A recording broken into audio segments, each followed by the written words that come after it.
Hi, everybody. This is Warren Herman, and today we're going to speak about a principle that can be very helpful in our interior lives. This principle is the principle of dialogue. Many times in life, we try to force ourselves to think certain things. So, for example, let's say I want to be more grateful. You try to force yourself to do it, it doesn't work, it just hurts you. So, the thing is, sometimes we need to soften our approach to our interior experience. Because if we don't have this kind of softer approach to our interior experience, we get backlash. It just doesn't work. So this is a principle of dialogue, and this principle of dialogue can apply really across the board. And there's a few different ideas that I want to share about this dialogue approach to our interior life. And one is that usually the things that are driving us crazy are trying to help us. So, for example, your anxiety is trying to make sure you are safe. Your guilt is trying to make sure you do the right thing. Your desires are trying to make sure your needs are met. And often these things, we're treating these things as if they are our enemies. We're treating these things as if they're our enemies, rather than treating them like they are things that could be brought to the negotiation table. And the thing is, because we don't negotiate with them, we end up fighting them. We treat them as if they are our enemies, and so therefore we end up in an interior war. So what I'm proposing in this video is that we really need to have a better understanding of what's going on. For example, many of the experiences that we have, for example, even in temptations toward impurity, there's often this way in which there is, our needs are trying to help us. They're trying to say, hey, you want to marry somebody awesome. It's like it's trying to get you, it's trying to meet your needs that way. And so there is this way in which it makes sense that so there's a way in which our desire for relationship makes sense, for example. But what we need to do is we need to talk to those desires and say, hey, and the thing is to be loving, to have loving speech, but also honest. Be like, hey, you're really hurting me. You're really hurting me that you keep amplifying, these perceptions and making me drawn toward different people. You're really hurting me because, I'm trying to focus right now. That's really hurting me a lot when you do that to me. And this is very helpful to use. Like there's a method in psychology called I statements, where you say I feel when you because please. That's kind of the layout. Like I feel upset when you don't talk to me because I called you. Please call me back more quickly. Whatever the situation is. But we can use that with ourselves. We can use that with our desires. We could speak to the kind of interior brothers and sisters of our thoughts and feelings. St. Francis of Assisi would call his body Brother Donkey. This is kind of a poetic way of looking at reality. And the thing is, this can sound hokey. We might say, okay, well, this is kind of weird. Why am I talking to myself? But it can become part of a very real worldview. And I want to really, stress this. And I want to give a few pointers. Because this is ultimately the relational worldview. St. Francis explains this very beautifully, that the brotherhood of all things under the fatherhood of God. And in his Canticle of the Creatures, he gives thanks for, brother sun and sister moon and all these things.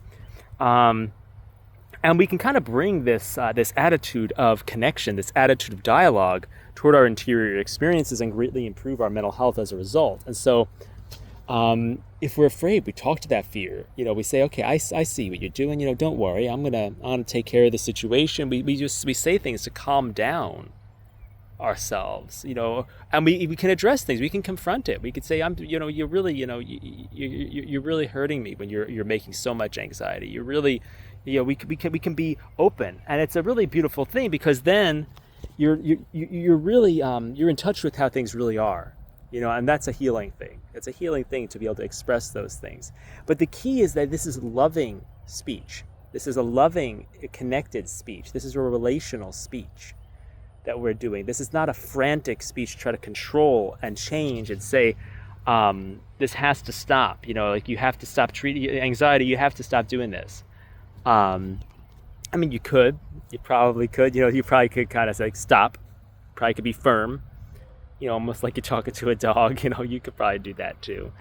Um, but the thing really is, it's to have that connection. It's that necessity of this connected dialogue type thing, this relationship. It's not just a war, not just a conflict with ourselves.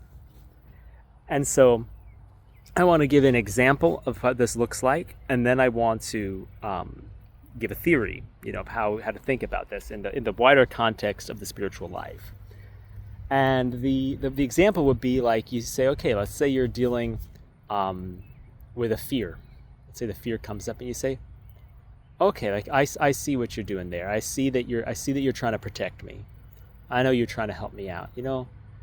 It's okay. We're safe. You could say something like that. Like we're safe. Like I've got this. Like I'm in charge. God has me. I'm going to take care of me, and God's going to take care of me. And so it's all right. You can relax. You can relax, fear. You can relax. You can calm down, because I'm going to handle the situation, and God's going to handle it too. That's a way of kind of speaking to yourself like that. Or you can even kind of confront the fear and be like, it really hurts me when you do that to me, when you really make so much anxious feeling inside my body. Look at the way that's really hurting me. I wish you wouldn't do that. You can kind of have that loving confrontation with it also. So those are just some different ways of speaking to ourselves.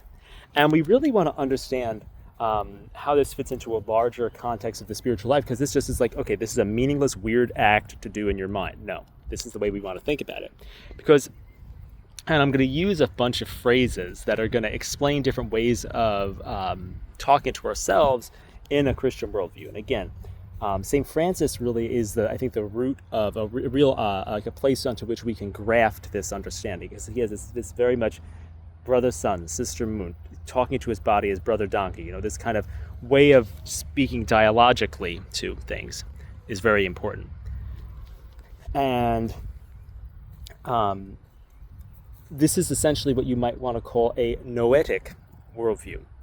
The nous, it's like this word for consciousness and self. It's this noetic level, this level of self and consciousness and that type of thing.